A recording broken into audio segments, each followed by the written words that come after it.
Having seen the architecture and the process flow of RTGS, let us see other features of RTGS. RTGS is the continuous real-time settlement and fund transfer happens individually, transaction by transaction, there is no netting. Second point is, the funds settlement takes place in the books of Reserve Bank of India. As I told you, each bank has to open an RTGS current account with the Reserve Bank of India, which is connected to the RTGS server of Reserve Bank of India. And the moment A bank remits money to B bank, A bank's account is debited, B bank's account is credited, and that settlement is irrevocable. Suppose you go on back, sir, to Reserve Bank of India and say, sir, by mistake we have remitted to Canara Bank instead of Corporation Bank, the Reserve Bank will cut your head off. They want to transfer money back. Therefore, the money is irrevocable. You have to go and beg Canara Bank only, saying that I have remitted the money wrongly. This happens. Don't think that it will not happen. Very often, people make a lot of mistakes in the hurry-burry. There, I know I have handled a case where money was remitted to State Bank of India. The money must be remitted to State Bank of India, Indore. Instead, it was remitted to State Bank of Indore. So a lot of, because similar looking names and all, if people are in a hurry, sometimes confusions can happen. But please remember, whatever may be the confusion at the operating level in the banks, Reserve Bank of India will not roll back any transaction. It is, settlement is final. Suppose you are remitted to State Bank of India instead of State Bank of Indore, then you go and beg State Bank of India to give back the money. Normally they will give back. There is no problem. Interbank, by mistake, if any remittance happens, but you are running a huge risk again. Again, there is a settlement risk. They have to give back, and interest loss. All these things are there. Therefore, please remember that there is no rollback. In the case of RTGS, the settlement is final and irrevocable. Next is, RTGS is primarily meant for large value transactions. Small volume, large value transactions. There is a minimum stipulation for RTGS. The minimum amount of RTGS is 2 lakhs. For NEFT, there is no minimum amount. There is no upper ceiling for RTGS transactions. You can remit any amount through RTGS. Then, beneficiary to receive the funds in real time, within 2 to 3 seconds, money must be credited to the account of the destination bank branch. The rule, as per the rule book of Reserve Bank of India, the beneficiary bank must credit the beneficiary's account within 30 minutes of receiving the funds transfer message in their PI. Here in the case of Vijaya Bank, it receives, suppose that they receive at 11 o'clock, they must credit the amount within 30 minutes. The time allowed, but normally it does not happen. It happens instantaneously. But as per the rule book, it must be credited within 30 minutes. And then, if money could not be remitted within 30 minutes, it can also happen so many times. Because sometimes people will close their account and go. So in this case, let us take Vijaya Bank, this spinners, textile spinners limited. Suppose they had closed their account with Vijaya Bank. The person remitting, Uma Garments may not be aware that they had closed. Due to some reason, they have closed the account. So they have remitted the money. Nobody will know till the point it reaches core banking solution. At core banking solution, and they will find that the account is no more. Such situations can happen. In such a situation, if the money cannot be credited to the account of the beneficiary within 30 minutes from receiving it in the PI, the bank should return it to the bank that remitted it. The rule is that the money has to be returned within 1 hour or before the end of RTGS business day, whichever is earlier.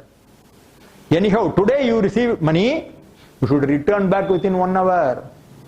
If it could not be credited due to any reason, or at any case, you must return it before the end of the business day. RTGS business day, not your business day, RTGS business day.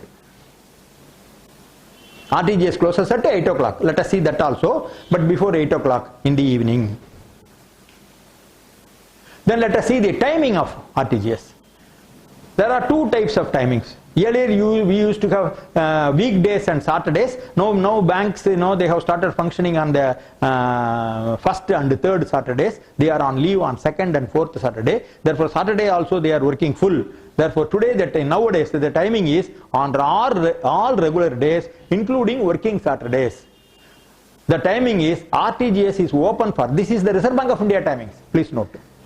The timing of banks may individually differ. They may be adding or reducing here and there, but this is RBI timings. Open for business at 8 o'clock in the morning, and initial cutoff for customer transaction, it is 4:30.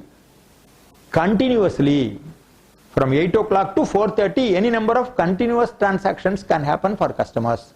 But if banks have to settle among themselves, for that interbank settlement, cutoff time is up to 7:45 hours. And end of day for RTGS is at 20 hours or 8 o'clock.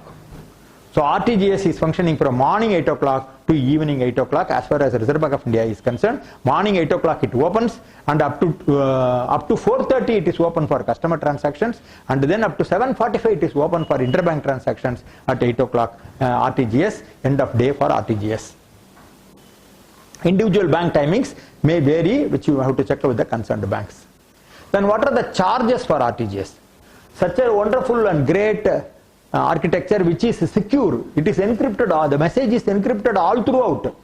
If you have to talk about the encryption mechanism, it will take a lot of time. So I am scuttling it off from our agenda. It is all fully secured system. And for sending the message, the charges are very nominal. Banks normally charge between 25 rupees to 30 rupees for 2 lakhs, minimum 2 lakhs. It changes from bank to bank. State Bank of India has one innovative method of charging. They charge customers between all RTGS remittance between 9 o'clock to 12 o'clock. That is morning 9 o'clock to 12 o'clock. The charges for 2 lakhs to 5 lakhs is 25 rupees. Above 5 lakhs is 51 rupees. If the same transaction is to happen after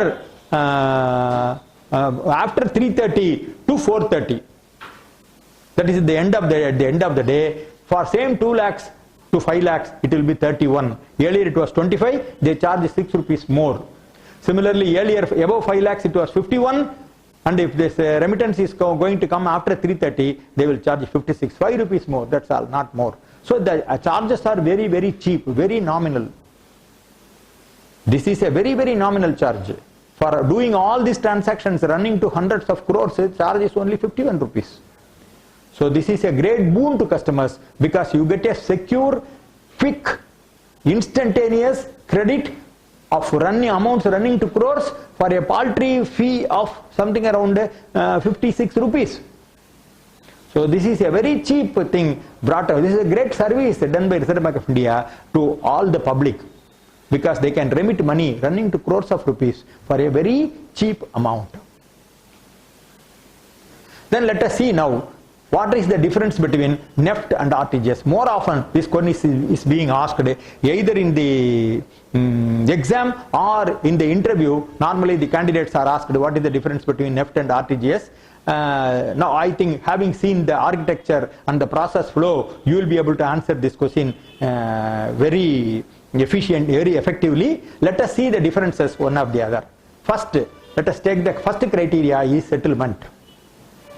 In settlement, under NEFT, the settlement is deferred net settlement basis. Every hour it is netted, and the final settlement happens at 8 o'clock. So it is a deferred net settlement. Under RTGS, it is gross settlement. There is no netting. Each transaction is settled individually. Time of credit, beneficiary's account will be credited.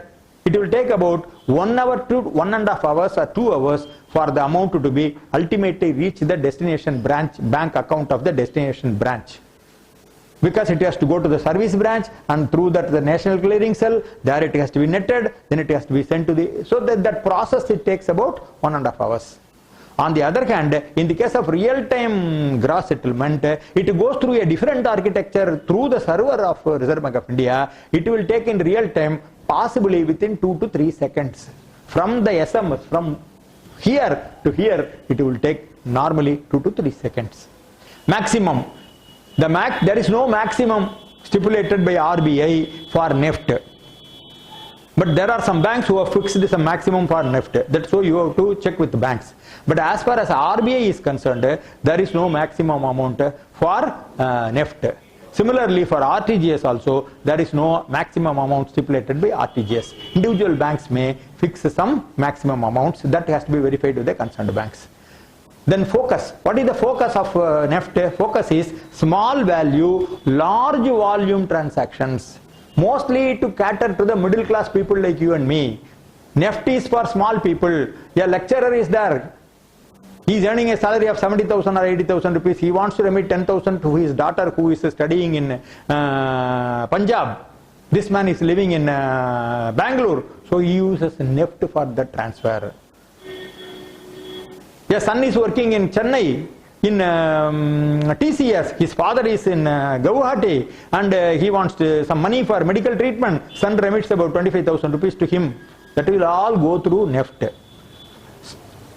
Small value, large volume transactions go through NEFT. On the other hand, large value, small volume, interbank transactions, 100 crores. Reserve Bank, Canara Bank buys 100 crores worth of securities from Bank of Baroda. Remittance is done through RTGS. Because I told you, RTGS removes settlement risk completely.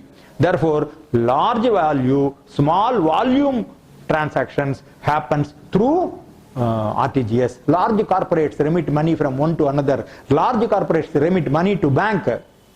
All this happens through RTGS. Then timings on weekdays and working days. NEFT operates in hourly batches. Currently there are 12 settlements between 8 AM and 7 PM. There are 12 settlements. On the other hand, the RBI timing for RTGS is 8 AM to 4:30 PM for customer transactions.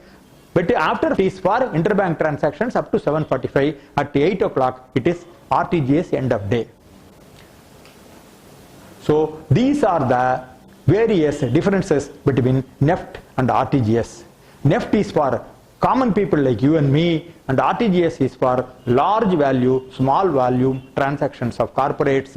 And even for us, suppose you are going to remit 10 lakhs or 20 lakhs occasionally, you use RTGS. If it's a large value, go for RTGS. If it is a small value, less than 2 lakhs, go for NEFT. Both of them are having the same effect. In the case of NEFT, it is also a remittance product. This is also a remittance product. This under NEFT, the money will reach after 1.5 or 2 hours. But whereas under RTGS, instantly the money will go, and that is gross settlement. And this is a deferred net settlement. So that is the beauty of difference between RTGS and NEFT, and both the products, the introduction of both the products, the credit goes to Reserve Bank of India, because of whom we have got a very great product, namely RTGS, which completely removes settlement risk for bankers.